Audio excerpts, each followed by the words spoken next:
If you think the battle between Wall Street and Main Street is bad now, well, allow Neill Blomkamp to show you how bad it could get. You're watching Beyond the Trailers review of Elysium.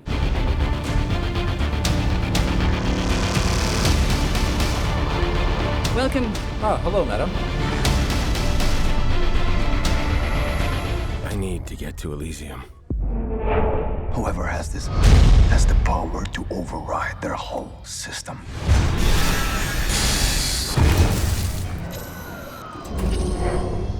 You can save everyone. We're gonna break into the most heavily guarded place in the universe. Oh, yeah. Neill Blomkamp is quickly becoming a master of cinematic social commentary, cleverly wrapping his messages up in blockbuster clothing. District 9, his spectacular feature film debut, shrewdly addressed apartheid by making it aliens who are oppressed. And he did it on the cheap. Made for just $30 million, District 9 went on to gross $115 million stateside and another $95 million overseas, with no movie stars. Now he's got two, and to his credit, he's got them doing what they do best. Matt Damon makes his much anticipated return to the action genre after leaving the Bourne franchise, yet still gets to make an intelligent movie. In fact, Damon is becoming impressively known as an actor who takes bold chances and scores as a result. Then there's Jodie Foster, also known for making intelligent movies as the film's icy villain. But don't think that Blomkamp has thrown over his old friend Sharlto Copley, who hadn't acted before Blomkamp cast him in his Alive in Joburg short, which Copley also produced, and then as the star of District 9. However, despite District 9's success, Hollywood has been slow to warm to Copley. He has only appeared in the A-Team in the indie sci-fi Europa Report, but he does play Foster's right-hand man in Elysium, and co-stars in Spike Lee's upcoming Oldboy remake as well as Disney's live-action Maleficent. Outside of Elysium's three main white actors, the pick does sport some diversity in its supporting cast.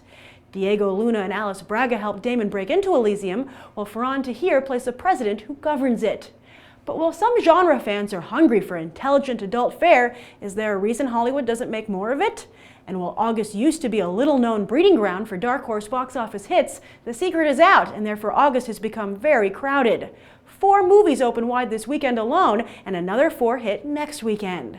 However, Blomkamp has some career security in that he has again made a blockbuster on the cheap. Elysium cost just $90 million, a far cry from the $200 million budgets of its contemporaries. But when you promise an intelligent adult breather, you gotta deliver. Does Elysium? As you might recall, Elysium was my most anticipated original film of 2013, and I'm thrilled that it did not disappoint. And first and foremost, I was blown away with Neill Blomkamp's world-building abilities. I know he did a great job in District 9, but really all he had to do there was recreate apartheid and substitute aliens for the race that was being oppressed. But here, he had to create not one, but 2 worlds. The ravaged Earth, shown in Los Angeles primarily, and then also a literal shining city on a hill, quite a hill, space, Elysium. And he was able to do so quickly, simply, but also in a sophisticated manner, which was not only fun to watch and immersive, but it was really a pleasant change of pace, and it was nice to see that it could still be done, because I feel a lot of franchises today try and cut corners when it comes to world building. They're overpopulated, and it's just really hard. It seems it's getting hard for Hollywood to do that. So it's great to see a talent like Blomkamp come in and really show that it can still be done and done quite well. And in a new way. I think that I did not, a lot of times, especially today, you see movies giving homages to other ones, lifting from other films. I think Elysium is truly a very original story and movie. But of course, you can't have great world building without a great cast to sell it, and Blomkamp definitely has one here. I think Matt Damon was fantastic. He really continues to be a great action star, and I think it's because he's a very humble one, very self-effacing action star. All the time you hear actors talk about how they want to emulate Harrison Ford, because when he was playing Indiana Jones and Han Solo, he would always make crazy faces when he got punched and he was in a difficult situation, and he was always obviously very nervous to make sure that he would succeed. He wasn't, I think today we have a lot of action heroes who have a lot of bravado and they never really feel that they're in any danger because they don't feel they're in any danger. But I think that while I'm not saying that Matt Damon is, cut from the Harrison Ford mold, I think he's in the same category as a humble hero, and really a lot of fun to watch. And he continues to be one of the most likable actors today. Matt Damon is especially one of the most likable movie stars. The other standout people of the cast I thought were Wagner Moura, who played Spider. I thought he was very good. Diego Luna made a made an impression in his role. But the other person that impressed me the most besides Matt Damon was actually William Fichtner, who you certainly have recognized. He's like a Michael Bay staple. He's in a ton of Michael Bay films. He was the bank manager in The Dark Knight. And also he's unrecognizable as the villain, the cannibal villain in The Lone Ranger this summer as well. But he plays one of the elite. He plays the head of Armadine, a company that Matt Damon's character works for. And he just really was fantastic in creating, Matt Damon created the world on Earth, and I think Fichtner did a great job, surprisingly, even better than Jodie Foster, creating, the upper class, the Elysium class. So as for the story, this is a very strong message movie, and that's really nice because that's like the hallmark of good sci-fi, taking a current event situation and putting a genre twist on it that makes it entertaining, but also makes you think. I think, for instance, like films like The Day the Earth Stood Still.